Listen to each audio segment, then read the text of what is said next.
What's up, kids? Peter from Panda here. Hey, as you can see, this bedroom doesn't have a bed, so I ordered a bed, and I didn't want to spend a lot of money, so I actually got this one from Amazon. It's a Zinus Deluxe Faux leather upholstered platform bed with wooden slats. This one's in the queen size.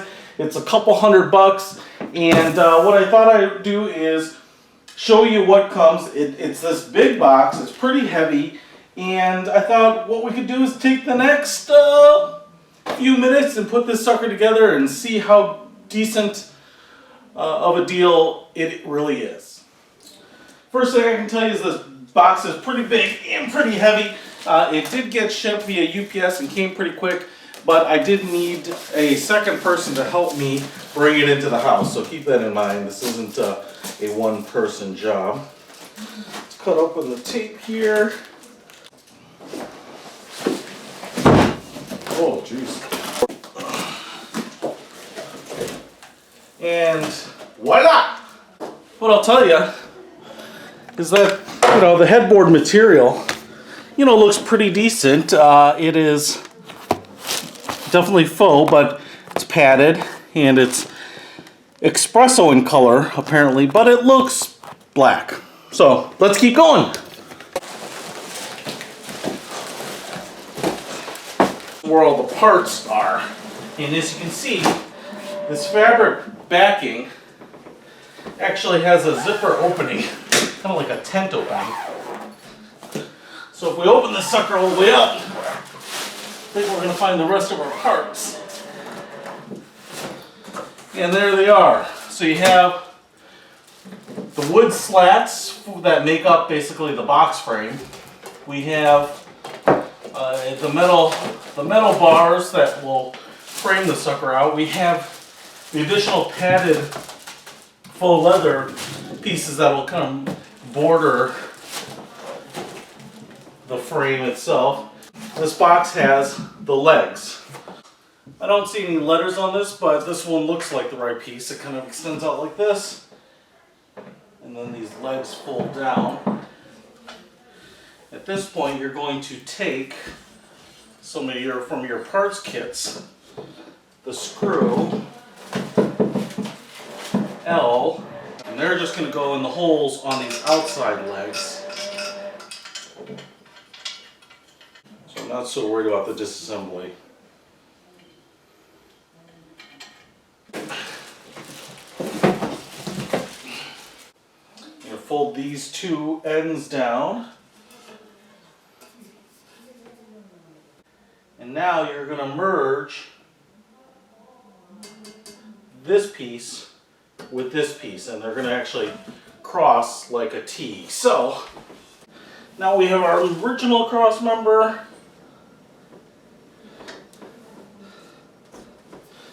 And now we're going to put this one together with it, create a little T.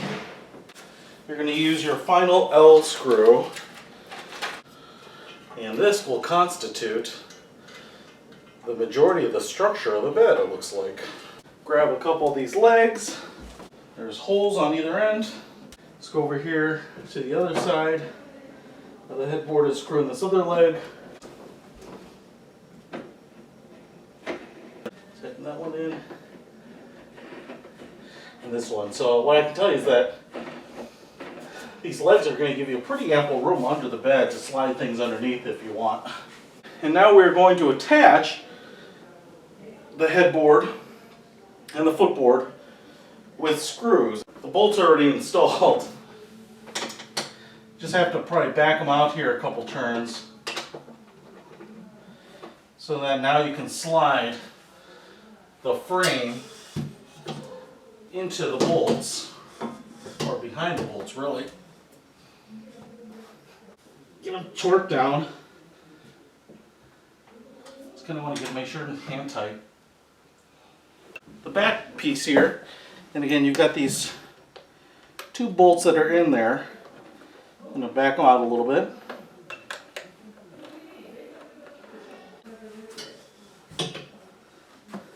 Alright. So now the headboard and the footboard on. what's interesting about these side panels is the ones that go to the end have these little hooks on here. There are these similar bolts sticking out on either side, and you're going to want to back them out a little bit and put them right over the bolts and slide them in. Good fit there. And then we're going to square it up here, back these bolts out, and then slide those suckers in there. I'm just going to kind of dry fit everything right now first, so that before I tighten anything down. You're just going to repeat this for all four corners.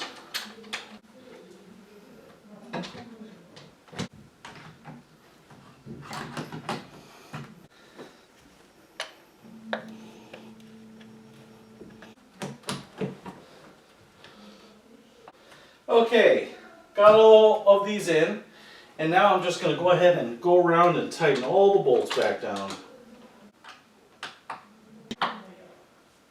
Now, I think the last thing is that you put the slats down, and they look like they are attached. And one of the things that I want to point out here is that the side pieces here have Velcro on them, the sharp plastic side. And then on the corners, or on the ends of the slats, they have the soft Velcro piece. So let's go ahead and see if we can get these installed.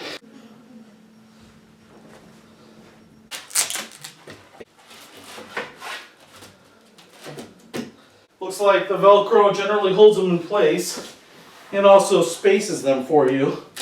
So that's really it to put together this thing. It's not the easiest thing. You're going to be bending down a lot. Alright, so now that the bed is set up, I thought I would kind of walk you through some of the details. First of all, a couple of things to keep in mind. Again, I think it's a good value for around the $200 price point. It delivers quickly and easily. It's pretty easy to set up. Give yourself about an hour, less time if you have two people, but I don't think it'll actually go faster because there's only one Allen key with the set. But a couple of things that I want to show you here is that the faux leather, you know, this polyurethane or whatever it is espresso, but it really looks black in most lights. It does have just a little bit of a brown tint, so it's going to be a little hard maybe here, but you can see espresso versus here's a chair that is truly black and espresso. So, you know, it's pretty close. If you have black furniture, black accents in the room, it's going to be pretty close, and it's going to be a pretty good match. There is a little bit of shine to the material, which kind of gives it, you know, I don't know, the, more shine than, say, real leather or most real leathers. You certainly wouldn't expect maybe this much shine in the light as you would get on car seats. It just would be a little bit more of a matte finish, but it certainly doesn't scream imitation materials or man-made materials. There's also a little bit of this kind of French stitching on quarters here on both the footboard as well as the headboard, which also helps give it a little bit of a that leather look. Now, on some of the beds that this company makes, they also quilt it, so they put some buttonholes, and that's kind of a nice look, and they do the folded edges and even gives it a nice more padded look, a little more finished, but this is a nice clean look. And as I also was looking at this is pretty wide, 3 or 4 inches at the top. It's got a pretty flat surface at the top, so you can actually put a book or something like that on there, only temporarily. You wouldn't want to use it to mount anything, but it's actually pretty thick and it's nice and rigid. The other thing is, even though this is hollow, on this side there's like a piece of wood or pressboard or something in there to give it some pretty sturdy feel right here. So when you're in the bed and sitting up and leaning against it, it's not going to feel hollow. It's not just cloth draped around a frame. There's actually something right behind here, so that's good, because on the back side there's nothing, and you can kind of unzip that and see the cavity there. But otherwise, it's pretty nice. And on the sides as well, they've got this faux leather, all the way around. So once you put the mattress on, you're going to have a pretty nice, clean, modern look. Now, one thing that I will throw out here, and what convinced me to buy a 12-inch mattress for this, is that, you can see that even with the legs here, which is probably 6 inches from the floor, and then you've got maybe another 7 inches of thickness here, the mattress is going to be inset below the lip here by just a couple of inches.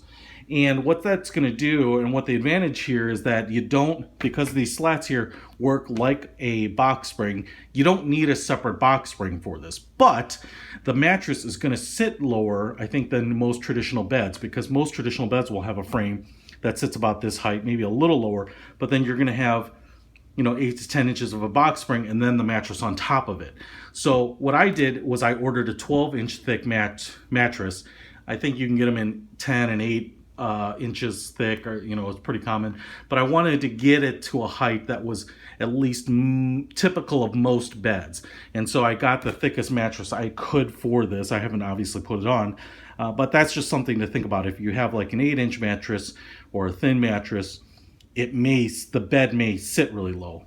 Clearly it doesn't matter for smaller people, that's probably an advantage, but if you really kind of want the bed to give you kind of the effect of a normal height bed with a box spring, you may want to go to the highest mattress you can get. So otherwise, overall, I'm pretty impressed with the quality. And like I said, for a couple $100, I can understand why people like it. It's good looking.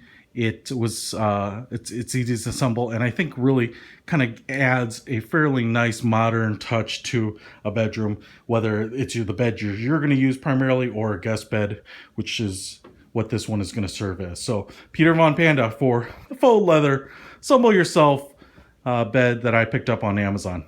Out.